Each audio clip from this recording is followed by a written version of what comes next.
اکثر ہم سوچتے ہیں کہ فتح کا مطلب ہے جنگ جیتنا، کسی دشمن کو شکست دینا، لیکن کیا ہمیشہ ایسا ہی ہوتا ہے؟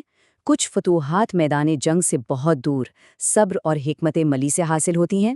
آج ہم ایک ایسی ہی غیر معمولی فتح کی کہانی کو سمجھنے کی کوشش کریں گے جو ہمیں قرآن کی سورۃ الفتح میں ملتی ہے۔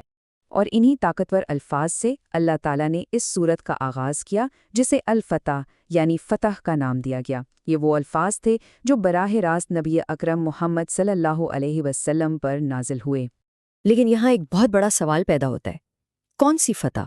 جس وقت یہ سورت نازل ہوئی نہ تو کوئی جنگ لڑی گئی تھی، نہ کوئی شہر فتح ہوا تھا، تو پھر یہ کھلی فتح آخر تھی کیا چیز؟ تو اس کھلی فتح کی حقیقت جاننے کے لیے ہمیں تھوڑا سا وقت میں پیچھے جانا ہوگا، اسلامی تاریخ کے ایک بہت ہی نازک موڑ پر۔ ہم چلتے ہیں حدیبیہ کی طرف، ایک ایسی جگہ جہاں امن اور جنگ کے بیچ بس ایک دھاگے کا فاصلہ رہ گیا تھا۔ ذہن میں ایک منظر لائیں، ہجرت کا 6واں سال ہے، نبی اکرم اپنے قریباً 1400 صحابہ کے ساتھ مدینہ سے مکہ کا ایک لمبا سفر کر رہے ہیں، اور ان کا مقصد صرف ایک تھا۔ یہاں دونوں طرف کے ارادوں میں زمین آسمان کا فرق تھا۔ ایک طرف تھے مسلمان جن کا مقصد بالکل صاف اور روحانی تھا، وہ صرف عمرہ کرنے آئے تھے، نہ ان کے پاس ہتھیار تھے اور انہوں نے احرام باندھا ہوا تھا۔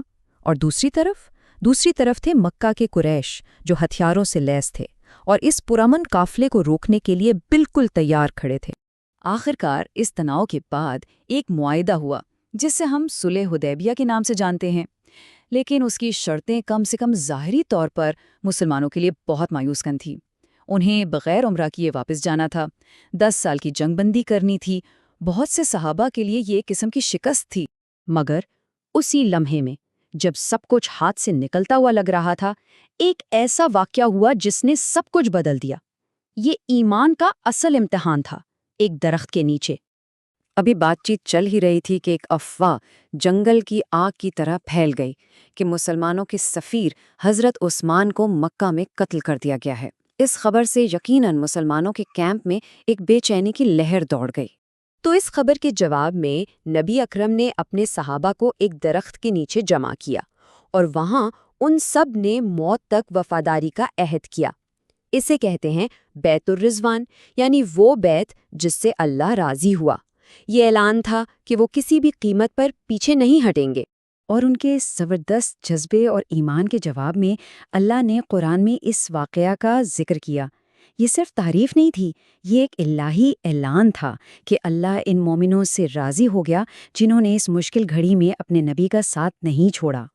تو اسی عہد اور معاہدے کے فوراً بعد سورۃ الفتح نازل ہوئی، اور اس وحی نے پورے واقعے کو ایک بالکل نئے انداز میں پیش کر دیا، حقیقت کو ایک نئے زاویے سے دکھایا۔ ذرا اس منظر کو سوچئے، صحابہ مایوسی اور تھکن کے احساس کے ساتھ مدینہ واپس جا رہے ہیں، دل میں شاید ایک شکست کا احساس ہے، اور اسی سفر میں نبی اکرم پر وہ وحی اترتی ہے جو اس ظاہری شکست کو ایک عظیم فتح قرار دے رہی ہے۔ تو سوال یہ ہے کہ یہ فتح آخر تھی کیا؟ سورت میں بتایا کہ یہ کوئی فوری مادی جیت نہیں تھی، بلکہ اللہ نے ان کے ایمان کے بدلے میں انہیں اصل انعامات دیے، دلوں میں سکون اتارا، ان کے گناہ معاف کیے اور ایک قریبی فتح کا وعدہ بھی کیا۔ اللہ کی نظر میں اصل کامیابی یہ تھی۔ تو چلیے اب اس بنیادی سوال کی طرف واپس آتے ہیں کہ ایک معاہدہ جو اتنا کمزور لگ رہا تھا وہ کھلی فتح کیسے بن گیا؟ اس کا جواب اس بات میں ہے کہ یہ واقعہ فتح کے مطلب کو ہی بدل دیتا ہے۔ اور یہی ہے اس پوری گفتگو کا نچوڑ۔ فتح مبین یا کھلی فتح کوئی ایک جنگ جیتنا نہیں تھا، نہیں، یہ ایک اسٹریٹجک دروازہ تھا جو کھل گیا۔ ایک ایسا موقع ملا جس سے اسلام پرامن طریقے سے پھیل سکا، ایک ایسا موقع جو پہلے کبھی نہیں ملا تھا۔ تو یہ ہوا کیسے؟ قدم بقدم دیکھتے ہیں۔ پہلے قدم پر صلح حدیبیہ نے امن قائم کیا، پھر لڑائی جھگڑے کی جگہ لوگوں نے آپس میں بات چیت شروع کی۔ اس امن ماحول میں اسلام کا پیغام بہت تیزی سے پھیلنے لگا۔ لوگوں نے بغیر کسی ڈر کے اسے سنا، سمجھا اور قبول کیا۔ نتیجہ مسلمانوں کی تعداد میں اتنا اضافہ ہوا جتنا پہلے کبھی نہیں ہوا تھا۔ اور اس سب کا انجام کیا نکلا؟ وہی معاہدہ جسے لوگ کمزوری سمجھ رہے تھے، وہی چابی ثابت ہوا جس نے صرف 2 سال بعد مکہ کی پرامن فتح کا دروازہ کھول دیا۔ یعنی حدیبیہ کی رعایت نے تاریخ کی ایک سب سے بڑی کامیابیوں میں سے ایک کی بنیاد رکھی۔ تو آخر میں فتح مبین کا اصل مطلب یہی ہے۔ یہ وہ فتح ہے جو ہتھیاروں سے نہیں بلکہ اصولوں، صبر اور اللہ کی حکمت پر یقین رکھنے سے حاصل ہوئی۔ یہ جنگ پرامن کی فتح تھی اور شک پر ایمان کی فتح۔ اور دیکھیے، یہ 1400 سال پرانا قصہ آج بھی ہمارے لیے ایک بہت گہرا سوال چھوڑ جاتا ہے۔ اپنی اپنی زندگیوں میں ہماری سب سے بڑی کامیابیاں کہاں چھپی ہو سکتی ہیں؟ کیا وہ بھی ایسے ہی لمحوں میں پوشیدہ ہیں جو ہمیں ظاہری طور پر ایک سمجھوتا یا ناکامی لگتے ہیں؟